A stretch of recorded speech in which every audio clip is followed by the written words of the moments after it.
What's doing, everybody? Today is Wednesday, October 2nd. J.D. Vance takes tampon Timmy to school during the vice presidential debate. Iran launches missile attacks at Israel. The dock workers go on strike. And I've got Congressman Tim Burchett and Congressman Warren Davidson joining me on the podcast to talk about it all. I'm Alec Lace. This is the Alec Lace Show. The American family is under attack. Parents are the underdog of this nation. Your children are being indoctrinated. That's right. Your children.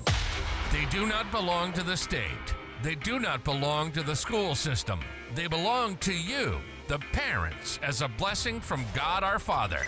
So let's preserve, protect, and fight for the American family together. You're listening to the Alec Lace Show. The future is family.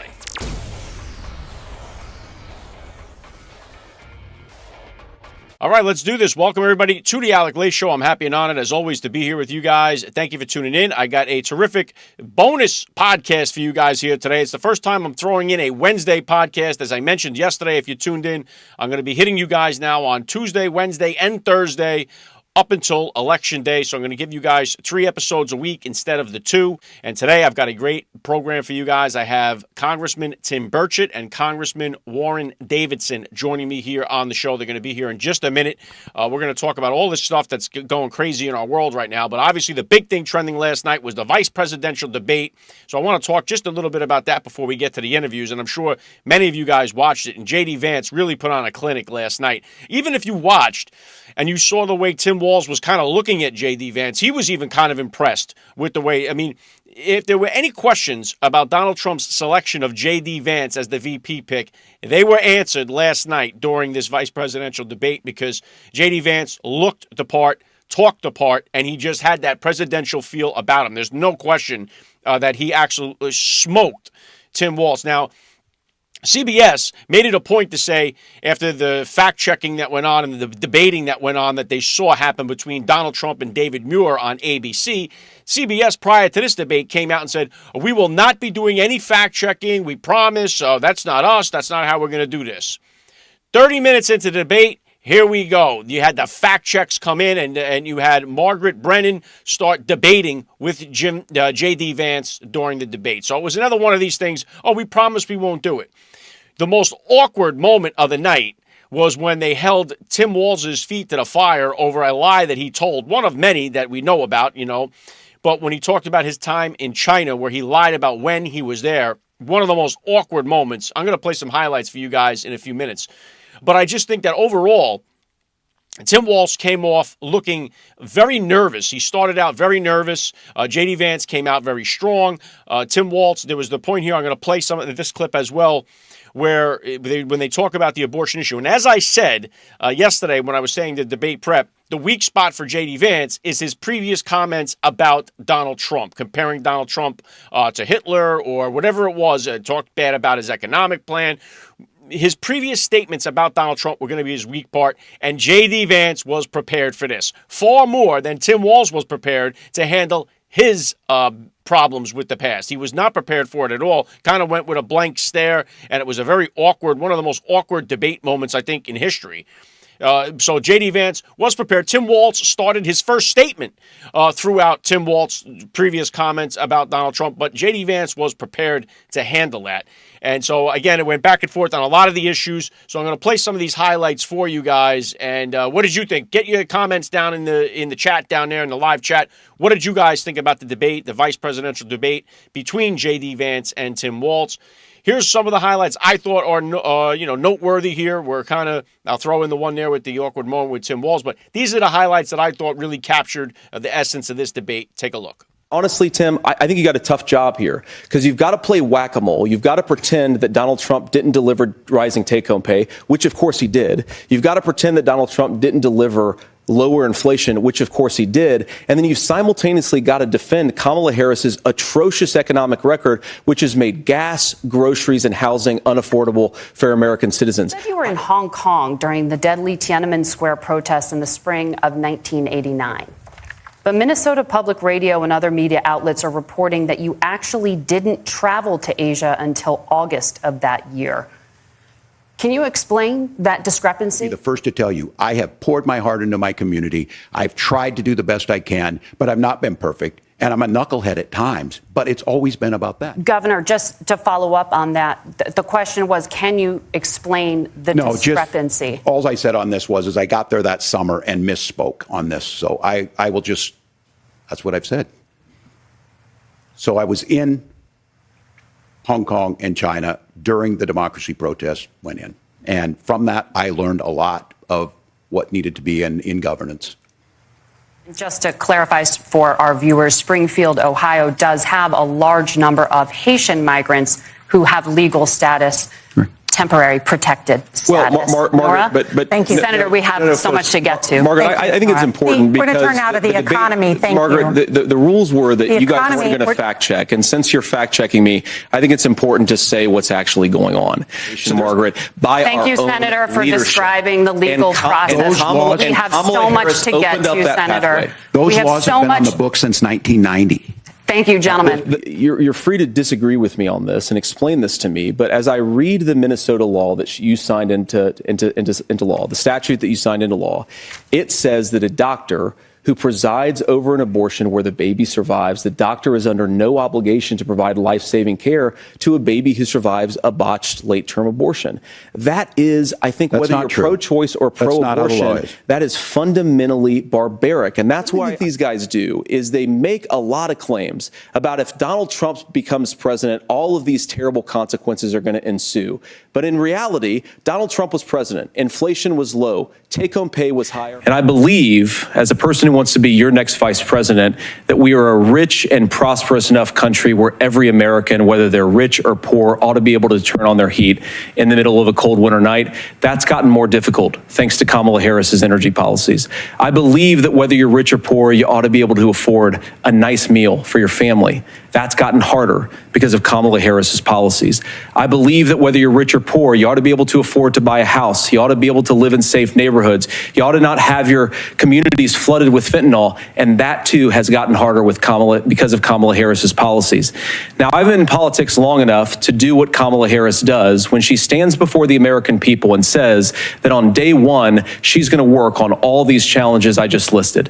She's been the vice president for 3.5 years. Day one was 1,400 days ago, and her policies have made these problems worse. And there was that point about the abortion. I was telling you that this Tim Walz, he's an abortion maniac. He is very extreme with the abortion. And J.D. Vance held him to that, saying, hey, if I'm reading this wrong, tell me how I'm reading the law wrong. The law states that the doctors do not have to resuscitate a baby that survives an abortion. Tim Walz says, no, that's not the truth. It's not the truth. So J.D. Vance asks for him to explain it. He says, oh, it was fact-checked when Donald Trump said it. He doesn't answer the question. He does not tell you because he knows the truth. The law is written that they do not resuscitate, they do not give medical aid to a baby that survives an abortion. That is how the law is written. I don't know how else you interpret it, and Tim Walz obviously doesn't know how else to interpret it because he couldn't tell you. All he told you was, oh, they fact-checked it. Go check what Donald Trump said. It was fact-checked. That's not an answer. That means that you don't have the bullshit excuse that you need in order to fight your way through that debate. You pointed to some previous fact check. That's not how this works. Defend it. If you're the extreme abortion guy, defend it. And everything, too, with Tim Walz was, oh, we trust our doctors. Yeah, well, the doctors were wrong during COVID-19. They were all wrong. We're going to trust the doctors. So I think that was another thing. And, of course, climate change came up. It's like, oh, climate change deniers. Or Donald Trump called it a hoax.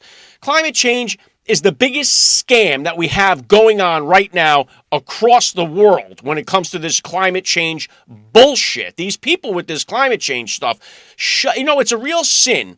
It's so sad that these people like that Greta Thunberg and these other climate change lunatics, it's just so sad that they won't be around 5,000 years from now so that they could see that the shoreline rose 3 inches. Right? And they say, oh, I was right. I told you so. It's just too bad they won't be around for that. Because in 5,000 years, when the sea level rises 3 more inches, they could say, oh, look, see, that was because you decided to drive a gas-powered car instead of taking an electric vehicle. Get out of here with these people. So that, of course, came up. Oh, you're the climate change denier. You're a lunatic if you're all about this climate change stuff. The whole thing is a hustle. It's about hustling you. That's the only thing climate change is good for. If there was no money in the climate change business, you wouldn't hear a freaking word about it, ever. The only reason you hear about climate change is because it's ka-ching, people making money, right? It's like the war machine. If there was no money in war, do you think all these war hogs would be around celebrating the fact that Iran is bombing Israel or Israel is fighting against Hezbollah? They love it. If there was no money in it, they'd want, hey, guys, stop killing each other. But they're making a fortune on it. Same thing with climate change. It's a scam. And J.D. Vance was able to weather these, Tampon Timmy was a little bit voiceful about Donald Trump's record. Like, oh, Donald Trump this and Donald Trump that. Here's the thing. People act, and they get this wrong.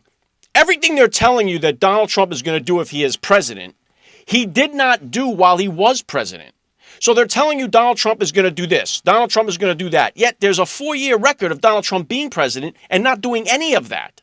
Meanwhile, Kamala Harris is telling you, I'm going to do this if I get in the White House. I'm going to do that if I get in the White House. Meanwhile, we have 4 years of her being in the White House doing none of those things. So what they tell you Trump is going to do, he never did. What Kamala Harris tells you she's going to do, she's never done. But Tim Walz made it a point to constantly try to, take these jabs at Donald Trump. And J.D. Vance, in a sense, was more like, well, you're debating me here. And he didn't want to do that because J.D. Vance really, really torched Tim Walz. I think he came out looking very weak, which we know he is a weak character. He's a liar. He calls himself, a knucklehead. All right, well, sometimes I get caught up in the rhetoric and I'm just, I'm a knucklehead.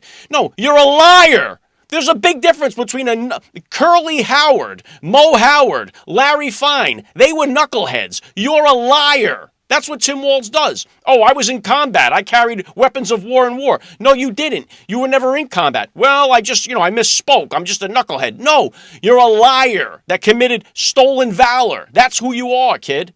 That's it. So I thought J.D. Vance pummeled Tim Walz. I think Tim Walz went crying for his tampons right after the debate there. He certainly learned a thing or two, I think, by J.D. Vance, and I think a lot of people were very impressed with J.D. Vance. But we're going to talk more about that. I got Congressman Tim Burchett, Congressman Davidson. We're going to get their take on some of this stuff, and we're going to get into all of this stuff with Iran attacking Israel, escalating in the Middle East. I mean, look at what's happening right now in the world, man. You want 4 more years of this? The Middle East is on fire. The Ukraine war with Russia has no end in sight. The longshoremen are on strike. This thing's going to cost $5 billion a day to our economy. 3,000 workers were laid off from CVS. Businesses and stores are closing all over the world, all over our country, because of the theft that's out of control, right? Stealing in stores has become legal now. That's what's going on. If you steal under a certain amount of money, they don't even prosecute. They don't do nothing about it. So all this petty thievery is going on in all these Democrat cities, and as that's happening, if you want to go in and buy a tube of toothpaste, you got to ask the cash register, hey, guy, can you come over and unlock this bulletproof glass so I can get some toothpaste? I mean, that's how out of control it is in these Democrat-run cities. People want 4 more years of this?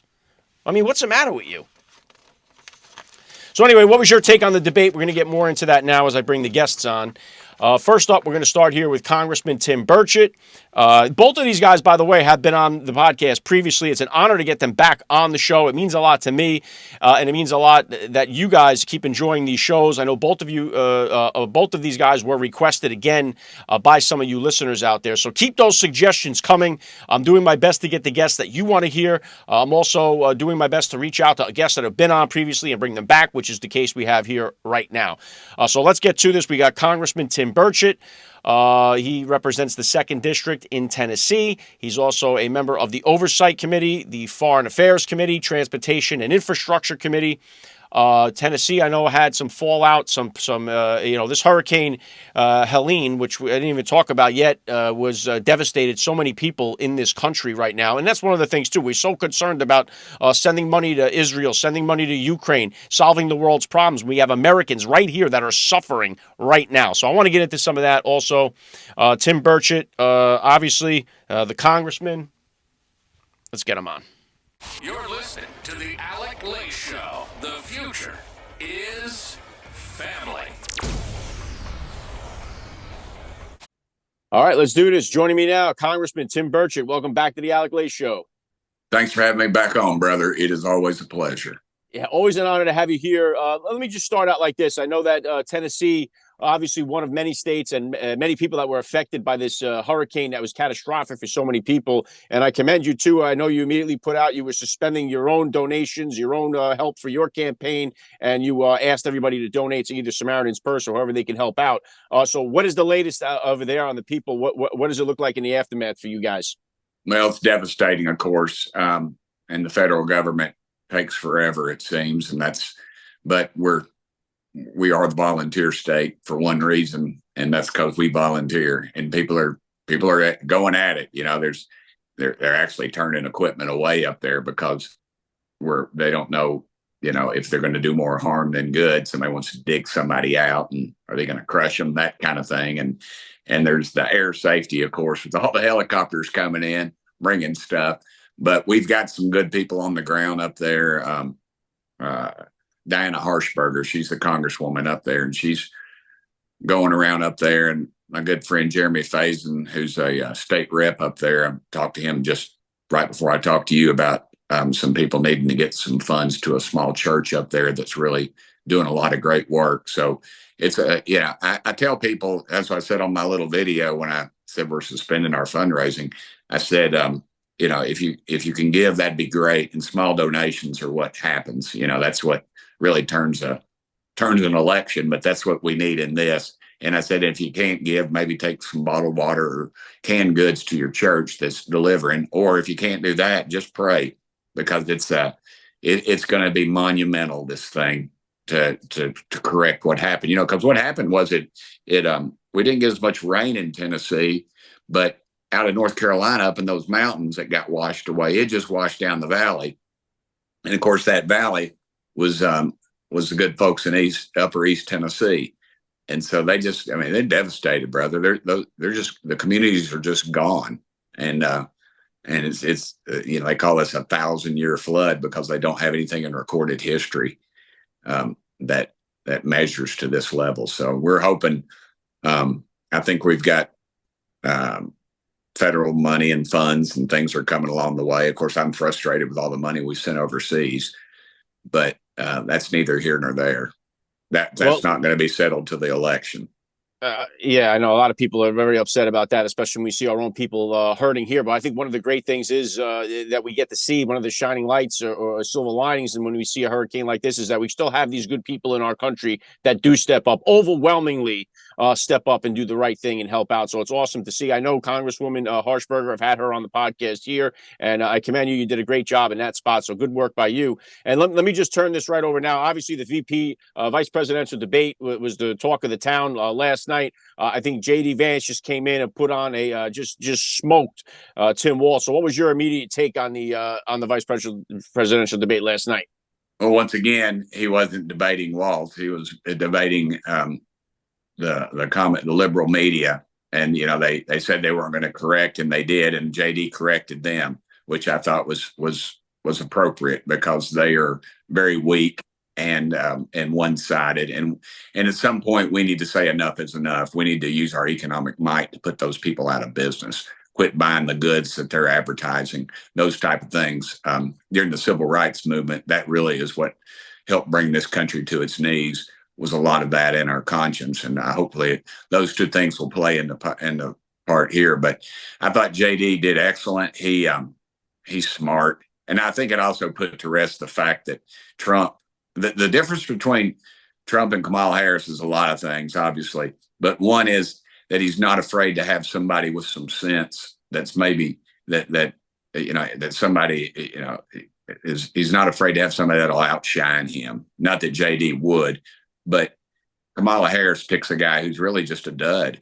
He's probably a likable communist, but he's still a communist. He's a left winger. The Black Lives Matters riots that happened in his state that were allowed to happen, and his wife saying how something about enjoying the smell of burning tires or something. I don't know. I've smelled burning tires, and I don't. It's the quickest way to black lung that you can get. But the differences are so obvious that even the national media couldn't couldn't step off this one. So they're all, except for Joy Reid, that clown show on that station, that's pathetic. It was just very obvious the qualifications that JD has and his ability. He can think on his feet. But the one thing you got to remember in a debate, you bring your side, I bring my side, and we both leave thinking we won. And I guess the other fact is that they, during a debate, you're asked a question, you have to give a split-second answer. And in Washington, D.C., there's no split-second answers other than, if you're walking across the street, do I look both ways or not? That's about it. Because there's nothing that happens that fast. It's glaciers smoke us. They go past us in Washington, D.C. So I tell people, and also no one's ever won or lost an election because of who their vice presidential candidate is. It's still Trump at the top of the ticket, and Americans better wake up. 40 million evangelical Christians are eligible to vote, and we'll have less than 20 million of them. These arrogant, and I'm a Christian, and they're just arrogant. They are arrogant, and they're going to sit on their ass and let this happen. Let us lose our country. It's scary to think, and this is all hands on deck. It's got to be now or never. And I think, though, you're right. I think the vice presidential debate, how much does it play into who you're going to pick at the top of the ticket? I don't really think it really makes a difference at the end of the day. I think what does matter is that, people, there are levels to this, and clearly J.D. Vance is on a much higher level.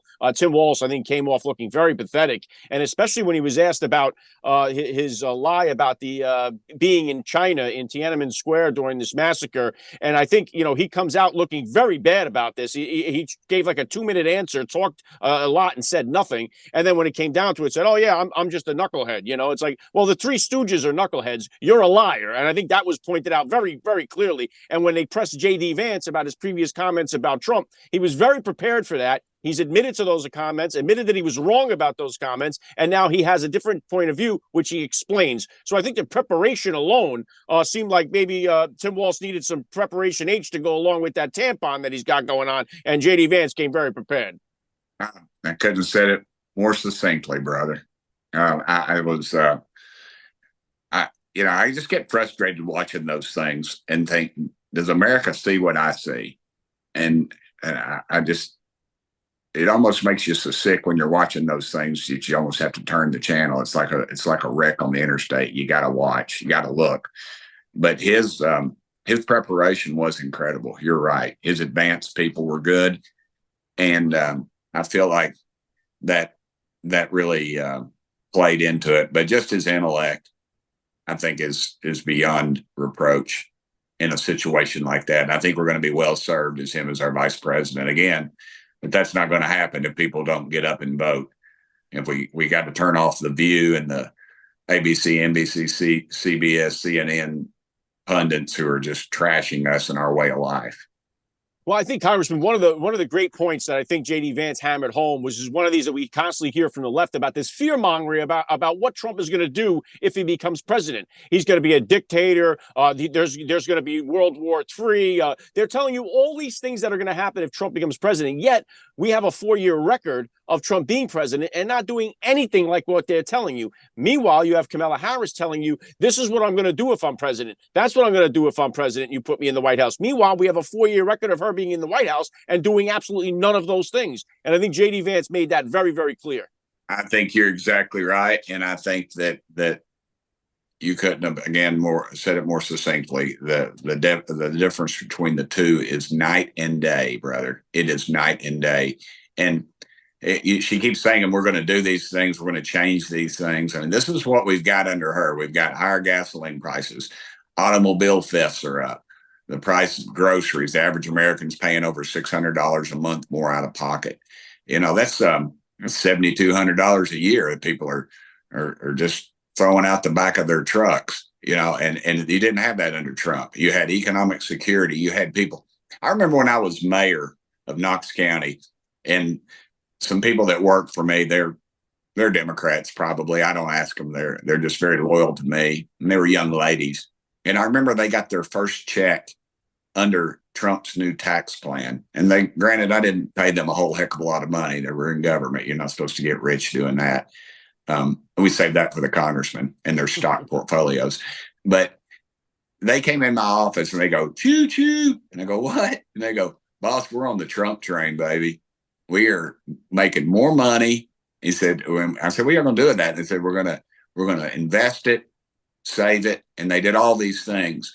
And that's how you grow an economy. You allow the people to flourish and you get off their backs. And that's what, and Kamala Harris, when she talks about the great equalization among her whole salad, what do they call mouth salad or whatever she says? Word salad. Word salad. You don't understand what she said. I didn't know what it was even called. But when she says that, it talks about that equalization, that's communism. That is what she's talking about. If you go back and read, and you gotta, facts are tricky things, Reagan used to say. And the truth is that her facts catch up to her. When she talks about that equalization, her dad was a communist. We all know that.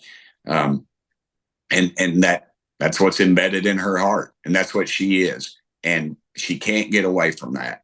And when she talks about the DEI situation, how that some people are discriminated against, and that's how we should direct aid.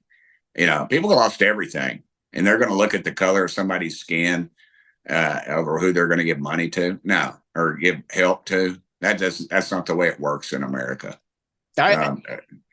I agree. I think people are sick and tired of hearing about the DEI stuff. I think we're all. We're all sick and tired of the pronoun stuff. We're all just had enough of it. It's like, hey, let's go away with your communist Marxist stuff. I think most people, the average American, we're just sick and tired of hearing that. And one thing you were talking about the economy here, which is obviously the major player here in this election. And I wanted to ask you about this dock workers strike that's going on right now. That's going to be costing our economy $5 billion a year. Now I'm a union member. I'm a railroad mechanic myself. I've been in the union for 25 years. I've been working for the railroad, and I see what's going on here. And my argument of what's going on here is we talk about the raises that I've spoken about this openly for the last few years.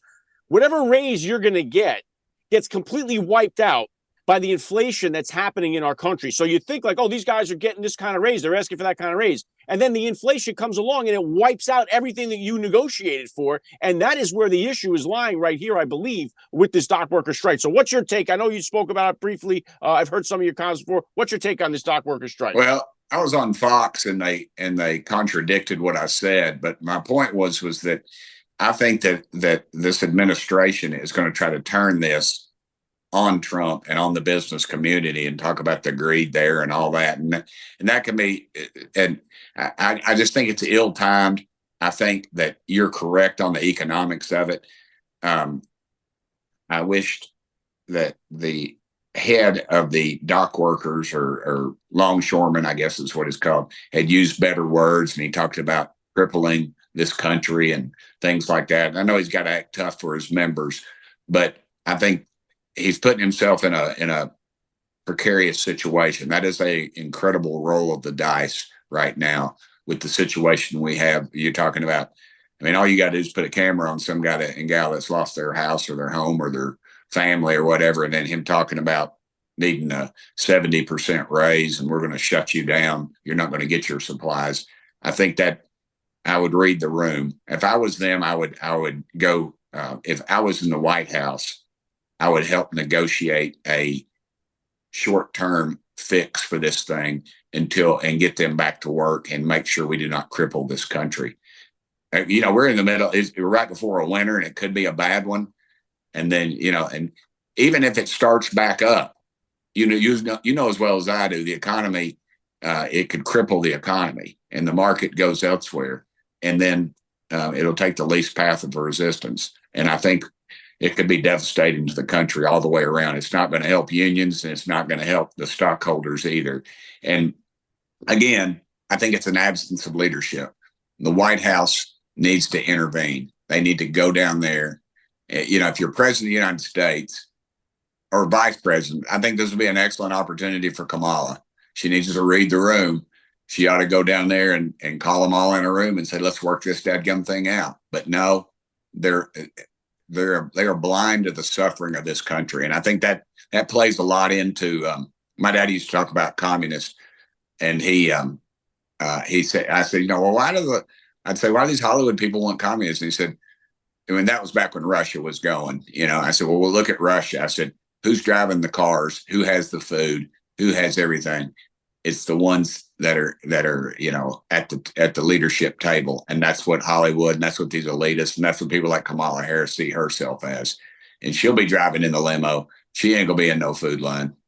Yeah, there's no question about that. And I think when it does come down to this, Congressman, I think you're right on multiple points here. I do believe that right now for the union membership, for the leadership, they have to use the leverage they have. And I think 34 days before the election, that gives them a big hand to use and to play. But on the flip side of that, I think what you say is something that they didn't plan on was this hurricane coming and ravaging so many people that are now in desperate need of supplies that you're threatening to withhold. And so that doesn't come off as a good look for them. I don't think they intended on that, but no. it is in fact in play. I think one of the things they could do is while they're on strike, have some of their union members go down and volunteer to say, hey, we're down here to help and do what we can while we're on strike, not making money here too. So maybe that could help them out. I do believe, just as a union worker and going through so many of these things where we were without a contract, one of the things that I think needs to be taken into consideration here is some kind of elevator scale where if your set price is say $30 an hour, that can fluctuate depending on the economy. If the inflation goes up, your wages go up with it. And if the inflation comes down, your wages go back down to it. And so it never goes below that mark that you set, but at least it helps to handle that part of the inflation where if the inflation gets out of control, like we're seeing, now your $30 an hour doesn't mean anything anymore. It goes up now. And then when the inflation comes back down, when a Trump gets in, that number comes back down to what there was a negotiation. Something like that, according to that. Yeah. This way you can adjust for this inflation, which is really killing every raise that you get. I agree. A multiplier, so to speak. That's why you have no place in Washington, D.C., brother. You're making way too much sense. Well, all right. Let me just get to this. I know I got to get you out of here, but time is getting up. Iran launches this attack into Israel now. We see this again. The country's on fire. The Middle East is on fire. We're seeing the no end to the Ukraine war in sight. We've got our own border problems here. All this is happening under this Kamala Harris administration, which we all have faith that wouldn't be happening if Donald Trump was back in there. But what do you see now? How is this? We know that Israel is going to retaliate big time to this, probably go after their nuclear sites and stuff like that. But what's your take on this Iran attack into Israel?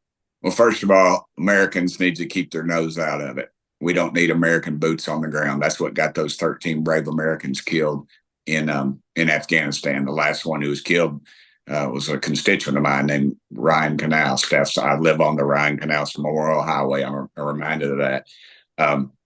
I think that we better let Netanyahu fight his dadgum war. And we were appropriate in see, a lot of people don't understand this. Iron Dome was something they used our technology working with the Israelis to create that. And there's 3 or 4 levels of that. There's Iron Dome, there's David's sling, there's a bunch of other things that they use. And Iran, you got to remember this, Iran was bankrupt under Donald Trump. Joe Biden, Kamala Harris, they renegotiated, allowed them to get back in the oil business. They're exporting terrorism now. They're rich. I mean, their leadership is rich, not their people. Once again, their people are suffering. Something Netanyahu said a couple of days. These people say these things and nobody catches them. But if you've been around it as much as you and I have, words. There's some certain things they said, and he said our fight is not with the Iranian people; it's with their leadership, and we think there's going to be some changes made there. That either means he's going to take them out or they're going to take them out or a combination thereof. So I think that we better hold on. And one other thing a lot of people aren't talking about, the first was rocket strikes.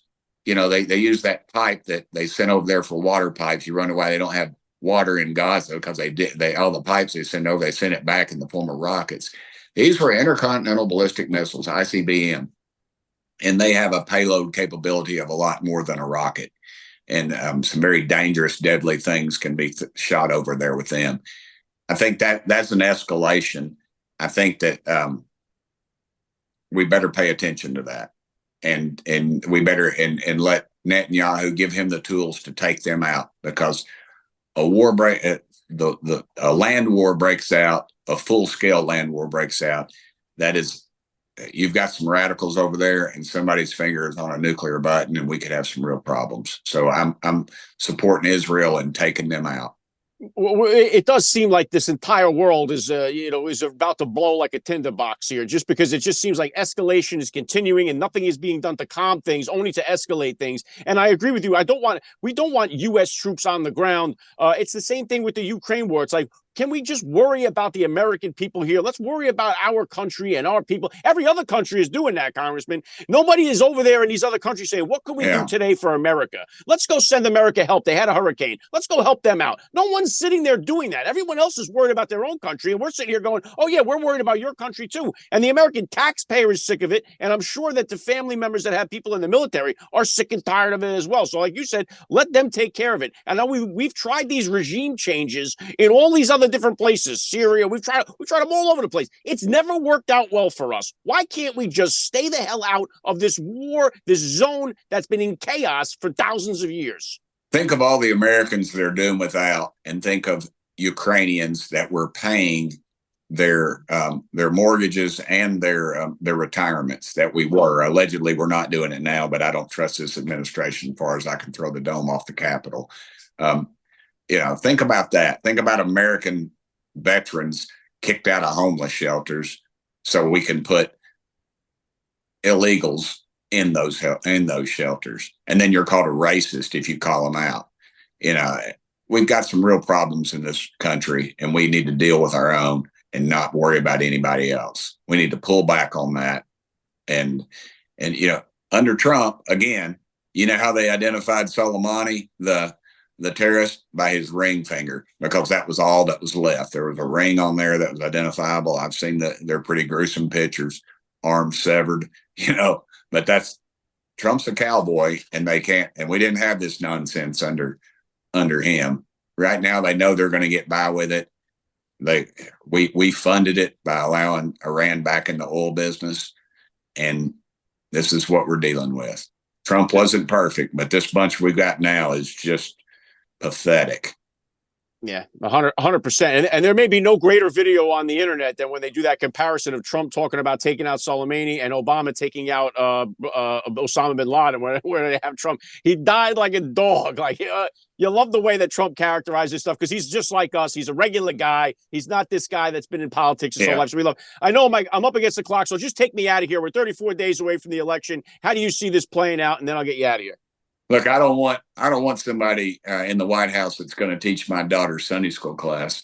I want a leader. I want somebody that will take care of business. And Donald Trump is that guy. I spoke with President Trump last Tuesday. He called me at my office. We had a long conversation. I feel like we are in a good spot, but the only way we're going to keep in that spot is everybody getting out and voting. That is the key.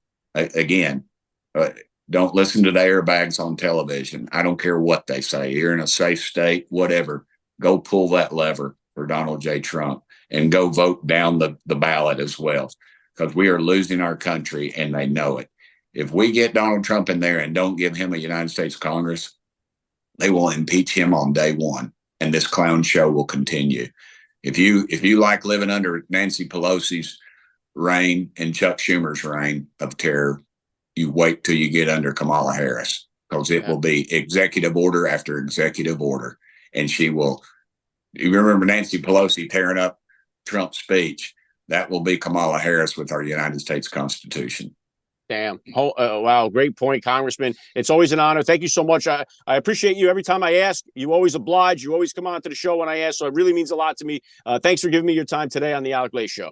Hey, brother, and I appreciate you giving a voice to the working man, because y'all are the ones that built this dadgum country. Thank you, brother. Thank you, Congressman. All right, honored to have Congressman Tim Burchett on the podcast. What did you guys think about that interview? Hit me with a comment down below. Let me know your thoughts. We're going to shift things over here to Congressman Davidson and get his take. Again, my hearts and my prayers go out to everybody that was affected by Hurricane Helene. It was terrible. It was a catastrophe. So many people are still missing. So many people's lives now are forever ruined. So it's just, the whole thing was a disaster there. And again, we should be worried about helping our American citizens here. The American citizen, America first. That should be the top priority, not what's going on all over the other world. Let these other people take care of themselves, and believe me, they're worried about themselves first. Did you see how many nations lined up to come and send us help during this hurricane? Did you see them all knocking down the door, willing to help the Americans, sending us all their equipment and supplies, and, hey, we're going to do whatever it takes? No, they're not knocking down the door to help. People are knocking down the door to come in. They're not knocking down the door to help. And we're the first ones in the world to do that for everybody else, but...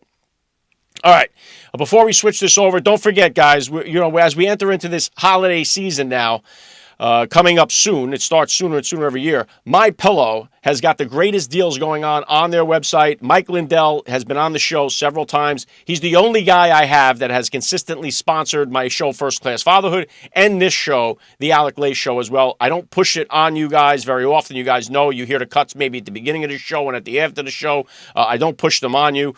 MyPillow is a product that I enjoy. I've got every one of their products, from the bathrobe to the slippers to the mattress topper, which is my favorite. Mike Lindell always runs the best sales as holiday season starts to come, and now is the time to take advantage of it for yourself, for anybody in your family. So go visit mypillow.com and use the promo code FATHERHOOD. You're going to save up to 66% off on your order. He's got multiple other deals going on right now. He's got thousands of products that are in the store for you guys to choose from. Everything is top quality, and it's Mike Lindell. The guy's a first-class act. And so I'm always honored to have his help and his support. And if you guys are looking to save some money on the MyPillow products, a fair exchange is no crime. So go visit mypillow.com, use the promo code FATHERHOOD, and save money on your products. All right, so let's switch gears here now. We're going to bring in Congressman Warren Davidson. He is Ohio's congressman he represents the 8th District. He is on the Financial Services Committee. He is on the Foreign Affairs Committee, and he is back on the podcast. So let's welcome him back on the show. You're listening to the Alec Lace Show. The future is family. All right, joining me now, Congressman Warren Davidson. Welcome back to the Alec Lace Show. Great to join you again. Thanks, Alec. Well, always an honor to have you here. Let's get right to it. The debate last night, I think, went really, really well for J.D. Vance. I mean, even you have people like the New York Times, CNN admitting the same thing. It's hard to not call it as it was. How did you see it? What was your initial take on the vice presidential debate last night? Yeah, I was so proud of J.D. I mean, he nailed it. He was so focused, so disciplined, and he came across as likable. I mean, and I think was one of the most important things to do, because, a lot of people, if they get their news from Rachel Maddow every night, they don't have anything positive about J.D. Vance in their mind. So the only time they're going to get to see J.D. Vance for real is an event like that debate. And I think he broke through, and people that didn't come into the night liking J.D. Vance left going, he's a pretty good guy. Probably even Tim Walz. Yeah, I think so. And I think people, even on the right, I mean, I think a lot of Republican voters came away really impressed with J.D. Vance. People that had doubts about why did Trump pick J.D. Vance, I think were answered last night. One thing that I thought was kind of interesting was that J.D. Vance was harping on the dangers of the censorship that we've been seeing. And us guys that are on the right, that are conservative, went through this a lot, especially during COVID-19. And we've seen what has happened, especially with social media platforms. Myself, I've seen it personally with getting the videos pulled down, getting my channel suspended, and stuff like this. So I think it was important that he was talking about censorship. But as he's talking about that, they censored him during the debate. I mean, I thought that was wild to see that, even when he talks about censorship, then they actually, they fact-checked him, debated him, and then censored him. Yeah, very fitting. And look, these two moderators came across as hacks. I mean, what an embarrassing night for CBS. And it totally reinforced the point that J.D. Vance was making, is that your media is controlled and one-sided and biased. And frankly, Tim Walz, this is one of the things we, live tweeted during the debate, was Tim Walz talking about free speech is not something that, should be guaranteed. He tried that line of reasoning against J.D. Vance and was completely shut down. So I think Tim Walz and the censorship alignment came across looking very foolish, and the American people see through it. But nevertheless, our government's still involved in it. I mean, you have agencies like the FBI still meeting with media companies, trying to get them to silence it. And it's the pressure is getting intense when Mark Zuckerberg goes public and says, yeah, here's what we've been doing at Meta, and here's why. So he's outing the same things that Musk did after buying Twitter and making it X. Yeah, Zuckerberg openly admitted that they were doing this, that they were censoring one side of the aisle, and so without X, I think this is a totally different presidential election coming up here in 34 days. Because we don't see the same, obviously Twitter is completely different since Elon took it, but the censorship part, there has to be this thing. They try to limit your speech, and then they want to be the ones, well, who's the one that tells you what disinformation is? They're the ones that are going to tell you, well, that's disinformation, we can censor that. And that's where we get into that dangerous game. We start playing around with that First Amendment, we're in a lot of trouble in this country because we're the only place on a planet where you have that freedom of speech, and we cannot let them take that away. Yeah, look, freedom of speech is essential to defending freedom, and controlling and censoring speech is essential to extinguishing freedom. I mean, that is essentially the fight. And Kamala Harris and Tim Walz are talking about censorship, and Donald Trump and JD Vance, and frankly, the Make America Great Again movement is all about freedom of speech. You can speak. We don't have to agree with you. You can go out and say that it's a mostly peaceful protest, but when we can see the images, we know better. You can go out and say crime is down, but when we go out and talk to people, we know it's not. You can pretend that inflation's under control, but hey, we buy stuff, so we know the truth. And the idea that you can't say that is insane, but that is exactly the future that the left wants, and it's why they want it. Yeah, and they keep. Funny that you mentioned crime. That was hardly even talked about at all. I don't think it even got a minute's worth of talk during the debate last night about the crime. I think they kind of wanted to stay away from that. But one other thing I think that JD Vance was able to help clarify was this: when they discussed the border. Obviously, Kamala Harris decides, 30-something days before the debate, maybe I'll go down and take a look at that border down there. But one of the things that talking points from the left about the border is that the Democrats tried to solve the problem down at the border, but the Republicans didn't pass the bill. If we only would have got this bill passed, then the border would be secure. But that's not the case. And I think JD Vance kind of made that clear last night and blew up that narrative about this congressional bill that would have solved the border issue. Yeah, I mean, a couple things on the border. One, JD Vance did a great job just by saying, I've been to the border more often than the border czar. Kamala Harris, everyone knows, is the border czar, despite the controlled media trying to rebrand her and say, oh, no, she was never really in charge of the border. She had no responsibility there. None of this is her fault. Of course it is. These are the policies they designed together. They campaigned on doing it. They did it because of the effect of enabling an invasion of our country. I mean, they've averaged roughly 200,000 illegal entries into the United States a month. And we should be clear, even when Donald Trump was president, the border wasn't truly secure. They were averaging almost 50,000 a month then. But Donald Trump was the only leader in a generation to do anything about the border. He couldn't get support from Republicans in the House and Senate. Not all of us. Some of us were fighting to support it, but we didn't get it across the finish line. And look at the consequences at our border. And I think when you look at not having a law, that's how Kamala Harris and Joe Biden were able to create the CBP One app, Customs Border Patrol One app. The JD Vance spoke past the moderators. They didn't kill his mic till he got the point out, at least, to say, hey, you designed an app to make it easier to be here illegally, and you're pretending that somehow now it's legal just because you designed an app and use State Department money and everything else to funnel it out to get people to download the app and apply to come legally. They'll fly planes over and pick people up and drop them into the United States and say, oh, no, they're here legally. No, that is not an immigration system. It's an invasion.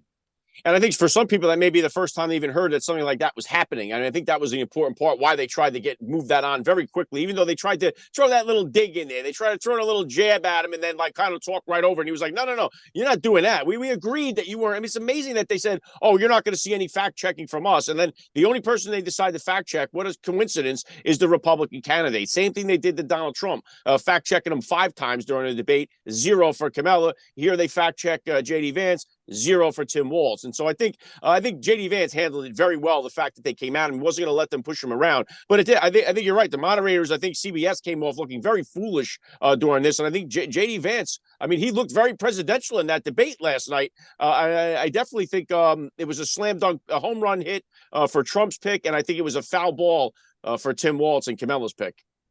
Yeah, I think there's clearly no comparison between the credibility on the stage, on the debate stage, but that's frankly the resume. I mean, look, they thought Tim Walz was going to be this great guy. He was going to resonate with Midwestern men, and he's a total beta. No one really has respect for the guy in terms of, oh, wow, I never really thought about Democrats. So now because you got Tim Walz, I'm going to pay attention. J.D. Vance was a great compliment to Donald Trump, and I think he came across to say, yeah, and just like you said, some Republicans who tried to naysay and say, oh, well, J.D. Vance isn't really one of us yet. We haven't really worked him over yet. That's part of why he has the appeal. He's early in his first term as a United States senator, no long career in politics, and he's a great balance to Donald Trump. And so I thought they look together, a great combo, President Trump and J.D. Vance.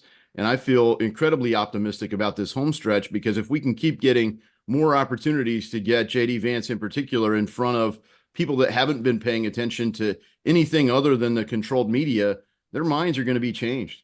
And a good point. And he does do this when he does go on these Meet the Press, or he goes on these other shows. He goes on there and always annihilates the host. So I think the more they put him out there, I think the better. Now, I want to switch to this one topic. It was a topic that was not mentioned whatsoever in the debate. You didn't get one sniff of Ukraine. They didn't talk about the Ukraine war whatsoever. Kind of surprising, and maybe a little eye-opening, the fact that they didn't go there, because you would think that's something they want to push. But we had Vladimir Zelensky. He comes here always, whenever he shows up, he always leaves with a bag full of money, this guy. And so this Ukraine war has no end in sight. You have Donald Trump meets with Zelensky. He looks like a schoolboy getting punished by the principal. He doesn't want this gravy train to end. So what's your take on where we are right now with the Ukraine war and where it's going to go if Kamala gets in versus Trump getting in? Yeah, look, I think they know this is a losing issue for them. They know the public has moved on. They're sympathetic to Ukraine, but they're not willing to just keep doing what Democrats have. They have only one position on Ukraine: as much as it takes, as long as it takes. They don't want to define exactly what that means. It means an unending war. They want to just keep the cash flow going. And look, I think they would love it if Ukraine found a way to win, but they know darn well it doesn't matter how big the checks or how often we cut them. Ukraine does not have the combat power to expel all of the Russian forces from Ukraine, especially if you add Crimea to it. And that's exactly what the European Union's done. They've been formal and say, yeah, this is what we're trying to do. They don't have the power to do that. And so what they're really saying, they don't want to say it out loud, and they don't want to get caught in a debate where J.D. Vance would have clearly exposed it, is they're working to expand the war. They're looking to grow this because they want Ukraine to be part of NATO so badly. They want Ukraine to be part of the European Union so badly that they're literally willing to start World War III over it. And I don't say all Democrats, I don't say every Republican that's voted for a dime of aid to Ukraine is on board with that mission, but I'll tell you, that's what Victoria Nuland and the leaders at the top of the State Department for the Biden-Harris administration are trying to do. That's what Jens Stoltenberg, as the Secretary General of NATO, was trying to do. And so it's really incumbent upon United States leadership to say, no, our interest is not in a bigger war. Our interest is in a peaceful resolution to this conflict. And that's exactly what J.D. Vance and Donald Trump have said. And frankly, it's fitting that it's a Republican saying that. That's how Eisenhower resolved the situation in Korea in 1953. He came in to a state of war, having been, the leader of the, U.S. military to win in Europe. Five-star general, leads D-Day. That's how he became president. Won a very decisive war, but he did realize, hey, some of these wars aren't ours to fight forever. We need a peaceful resolution. And what did he do? He came back to the United States. He focused on securing our border. He had the largest deportation operation ever so far to date. And he funded a massive investment in American infrastructure. American manufacturing flourished. So these are the kinds of things that I think Republicans should focus on. And it's really aligns with what Dwight Eisenhower was doing in the early 50s, mid 50s, and what J.D. Vance and Donald Trump are promising to do again. Yeah, a great point, Congressman. And I think the American people are just sick and tired of seeing us send taxpayer money over to Ukraine, where we all know in our heart this is an endless war. This isn't going to stop until someone comes to a negotiation. I think both sides are starting to realize that. And then when they always try to press Donald Trump and say, oh, who do you want to win the wars? If he's watching a football game on television, who are you rooting for to win the war? If he says, I want Ukraine to win the war, he gives up all leverage in negotiation in the war. So he can't just say, I'm favorable to this. He wants people to stop dying. And I think that's what the American people want to see. We don't want anyone to die. Let's end the war and let's stop the nonsense. And especially our own people. We don't want to see our sons and daughters be forced to go over there and fight in these wars. We're tired of it. We saw for 20 years We've seen this happen over in the Middle East, and we're just sick and tired of seeing more and more war, more and more people in the military-industrial complex getting fat in the purse while the American taxpayer is struggling out on the street. Yeah, and the forgotten men and women who are asked to go fight and wage these wars, and at what cost? Not just in dollars, but in lives. And look, the reality is you don't delete some of those files. Just even when you make it home, it's not really over for people that we've asked to fight these wars. And there is a time for war, but there's also a time for peace. And for America right now, if we were going to be oriented in a posture towards conflict, it should be to secure our own border. Rather than to fight or fund the way to secure borders all over the world. And look, war is terrible. You look at, I've talked to people who have family or some who've been personally under fire in Israel or in Lebanon or Gaza. These are people that are peaceful, but war spreads, and it is tragic. But it is avoidable. And part of that is America showing the strength on the world stage to be an effective deterrent for war, and enough leadership to say, let's resolve this in a way that resolves the conflict. Sometimes it does take a war to resolve the conflict. And in my view, Israel has to completely eliminate the Hamas leadership in Gaza for there to be a true peaceful resolution in Gaza. After the 10/7 massacre, Hamas should be looked at the same way as we looked at Al-Qaeda. There's not going to be a peaceful coexistence with Al-Qaeda after you killed 3,000 Americans on 9/11. Yeah, there's obviously a major difference here in these two different conflicts, and the only similarity it has on my end is I just don't want to see any American troops on the ground and getting involved in these wars. So it's another one of those things where it's like, let's take care of our country, our borders before we go over and start worrying about others. And I think that's the pulse of most people in America. And talking about our border, and you talk about deportation before, and they press Donald Trump on like, oh, are you going to start? They talk about deportation. Are you going to separate moms from their children? Like that's the way they go to right there to try to make a point. The fact that there's over 350,000 children that are missing that have come across the border, they don't ask anybody about that. They don't say, are we going to do anything to separate for these kids that have already been separated? They try to make it seem as if Donald Trump is the one that's going to separate these kids from their parents when that's happening right now at the border. I think J.D. Vance made that pretty clear too last night. Yeah, his answer on that was so perfect. I mean, really nailed it and said, look, what is the actual compassionate policy? It is a secure border because kids are being separated right now. And this is because of Flores judge, a settlement in a case called Flores that pushes children to be treated differently, that we have a policy of family separation right now. And the cartels exploit kids for that reason. And when I went down to the border in January, I was talking to them. The Biden-Harris administration has stopped collecting biometric data on kids. And I said, why would you do that? And they said, oh, we have to protect their privacy. And, I said, that's BS. I said it, unfiltered there. And they were kind of shocked. And they're like, well, what? I'm like, no, you protect the privacy of the adults too. So don't tell me you're not collecting the privacy on kids. Why are you not collecting the data on kids? And well, that's a higher level decision. Yeah, it facilitates kids moving through the border with no biometric data. It lets them be recycled for the trade that's going on with the cartels. It is a total gift to the cartels to do this. And if anything, you would want to have the biometric data on kids to make sure they're not exploited. And when you take that data point in, and then you look at another data point and say, oh, they've lost track of over 300,000 kids, completely avoidable. And you go back to the root issue. You don't even collect the data that we've built systems to be able to collect. So when you do bring them into contact with American Customs and Border Patrol, you run them through these processing centers. The adults have biometric data taken. Why wouldn't you do it for the kids? And this continues to go on day after day. It's not like, that's why J.D. Vance was saying you got to stop the bleeding. I mean, this is going on constantly, and it's still happening right now. So there has got to be a point where they say, wait a minute, we don't know what we're doing here. This got out of control. Let's stop everything right now, figure out a plan, and then start to reopen this thing or start to figure it out again. Let's close this border down, get rid of the people that shouldn't be here, and then we figure out a plan. But until all that happens, you got to shut it down. You can't keep letting this. I mean, the border's leaking like a sieve, and unless you stop the bleeding and then figure out a plan, this is just going to continue to get worse, man. Yeah, but I mean, I guess the point I would make is they didn't do this because, oh, it got out of control. They designed it to get out of control. Yeah. They want this outcome. They're happy with this outcome. They're celebrating this outcome. And you can say, well, why? I'm at the point, I don't even care why. we're turning it off.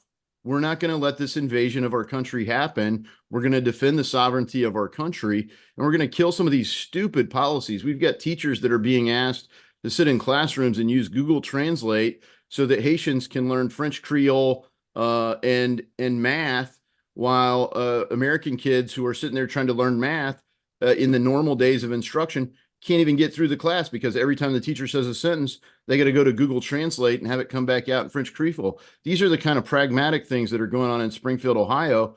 And all the left wants to talk about is what Donald Trump said at the last debate, instead of saying, look, this community really does need help. And they're still going around saying, no, everything's fine. Bring on more people faster. And you can't do that. There are real problems with it. And we're confronting it even when they say it's legal, albeit with a rigged system like this CBP1 app that JD Vance did a great job of exposing.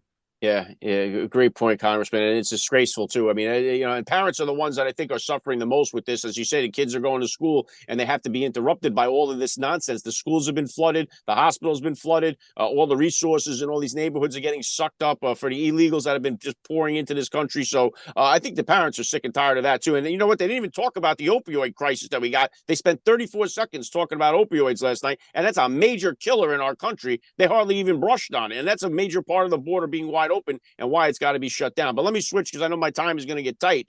We were only 34 days away from the election here. I think Trump's popularity, I think Trump's support is far greater, it seems like, to me anyway, from watching this and the reaction of the people and everywhere he goes. It seems like his support is far greater now than it was in 2016 and 2020. I think the momentum is all there for him. So what's your take on this election? How do you see it playing out? Yeah, I feel very good about the Trump-Vance ticket, and I think the momentum continues to build for them. And every time Tim Walz and border czar Kamala Harris get in front of a mic, our chances of victory go up. And so I think you'll see them continue to be evasive, and you'll see Donald Trump and JD Vance talk to anyone, anytime, anywhere, relentlessly. And I think that's going to just continue to grow the gap. I feel excited about it. I hope the coattails are huge and we get a majority in the Senate and a bigger majority in the House. We've got important issues like ballot initiatives in Ohio that really do matter. But, it's good for the sake of the country to get, aligned with this. You look at the consequences of this, the idea that they could just dismiss probably the top issue people are dealing with is the economy. And the number one issue within the economy is inflation, and say, oh no, 15 million illegal people don't have an impact on housing prices. Where are they staying then? And the federal government's putting dollars in. We're seeing it right here in our community where the dollars are bidding up the price for rental properties in, normally what a lot of the country would consider is very affordable market in Ohio. Well, everything adjusts, so it's not that affordable for the regular people here, but they're making it affordable for illegal aliens funded with U.S. tax dollars. And that really is creating tension in the community. And I think no matter what Kamala Harris, Joe Biden, and the controlled media see, the people are seeing past it because they go out in public and they see what's happening in their own communities. So they're not going to believe the lies of the media. I just hope we can have election integrity and a great outcome with honest elections. And I am encouraged by that. Yeah, well said, Congressman. I think the biggest competitor that the Democrats have is reality. I think that kind of gets in their way because, like you said, you could see it on TV, but then when you go to the grocery store and you get the bill, it's a whole different story. So, and the other thing, too, is they keep trying to kill Donald Trump. They've tried twice already, and it just seems like, you can't trust the government that's protecting him. The Secret Service, it seems like, has been negligent. And so it's impossible to think that after Trump got shot in the head, that 64 days later, there would be a guy that could get this close to him once again. So we pray for President Donald Trump because this is insane, and he's actually going back this weekend to the scene of the crime there in Butler, Pennsylvania, to go right back there, get right back on the stage and finish that speech that he was giving. So it's incredible to watch. I'm going to be there. I'm going to that rally to see. I think it'll be a historic moment. But what's your take on the assassination attempts on Trump and keeping him safe from here on out? Well, look, I can't believe that July 13th was just negligence. I mean, that was too many coincidences to believe that that's really just negligence. So we really need more than a few more dollars to go to the Secret Service. That place has to be overhauled, and there has to be completely different leadership. And, rank and file members are saying that. We have whistleblowers coming forward talking to people in the United States Senate and people on our committee that's investigating this. And so hopefully we actually do that with a Republican majority. We're doing a great job of talking about some of this stuff. We actually have to do a good job of in policy, in funding, and in structure of these agencies actually changing something. And I think that's where the frustration is growing with Republicans as well is, well, you've done these half measures. We know about the problems. Thank you for the oversight. But what are you going to do about the problems? And I think that's really going to take leadership from President Trump because you have to coalesce around, a very narrow majority in the House, and it will be a very narrow majority in the Senate. So I look forward to the leadership. I look forward to that. And you can't see it better than on July 13th when under fire, Donald Trump, stuff that soldiers train forever on. Donald Trump didn't have any of this training that I know of. But, fight or flight mode. Zero flight detected. He stands up, fight, fight, fight. Very inspiring. And, I think that's where he's going to go back to that and kind of bring attention to something that the media wants to ignore. How do you ignore it when he goes right back to the same site? Yeah. Yeah, right on with that. A historic moment, no doubt, that the media wants to ignore because it shows just how courageous he was in that death-defying moment there. So I know my time is up. Congressman Warren Davidson, it's always an honor to get you on the show. I appreciate you taking the time to speak with me here today. Love to have you on again back down the line. Thank you for joining me on the Alec Lace Show. Yeah, thanks a lot, Alec. Great to join you. God bless you and all your viewers. All right, honored to have Congressman Davidson back on the podcast. What you guys think about the interview? Hit me with a comment down below. And again, while you're down there, leave some suggestions for other guests that you want to hear on the Alec Lace Show. I'd be more than happy to try to reach out to a new guest or try to reach out to somebody else who's been on the show and bring them back. I know right now I'm getting a lot of responses from people that I'm reaching out to that are saying, hey, nothing till after the election, nothing till after the election. Everybody is busy right now, especially the media people. I'm even doing an extra show here every week, once a day. So everyone's kind of ratcheting up all their content. Everyone's kind of spinning the wheel, at lighting the candle at both ends. Everyone's trying to get in as much content as possible between now and the election, and I can't blame them. I'm doing the same. So some of the people a little bit more apprehensive. Some of the people just don't have enough time right now, but I'm doing my best to keep banging away at getting you guys the best guests possible. I was able to do that today with 2 congressmen. It's always an honor that I get a chance to do this. Again, guys, you hear J.D. Vance and Tim Walz and these guys telling you where their families are. They come from the middle class, working families. I am a working class guy. This is what I am currently doing. I'm currently the blue collar worker. And that's why I think a lot of you guys can connect to where I'm coming from here. I'm not coming to you guys from some other position in politics, or I'm not coming to you from some network media show. I'm coming to you from my bedroom closet. I just got out of work working midnights on the railroad last night. Okay, I've been a railroad mechanic for 25 years. I'm married for almost 20 years. I've got 4 kids, and I am in the mix. I'm in the shit with you, the listener out there. And so I'm just trying to do my best to find out what's going on. I'm blessed to have all these different people come on the show. If you're new to the podcast, you will be amazed by the amount of people that have come on to talk to me on this podcast. Look at some of them in the background: Eric Trump, General Flynn, Eli Crane, Laura Trump, Vivek Ramaswamy, Charlie Kirk, Anna Paulina Luna, Ted Cruz. So go through the archives of the show here and check out all the amazing guests that I've been blessed to have join me on the podcast. I'm going to keep doing my best right now to give you guys the best. All the way up to the election, I'm going to run 3 shows. You got this bonus one, first one here on a Wednesday. All through the month of October, I'm going to hit you guys on Tuesdays, Wednesdays, and Thursdays, 1 p.m. Eastern Standard Time.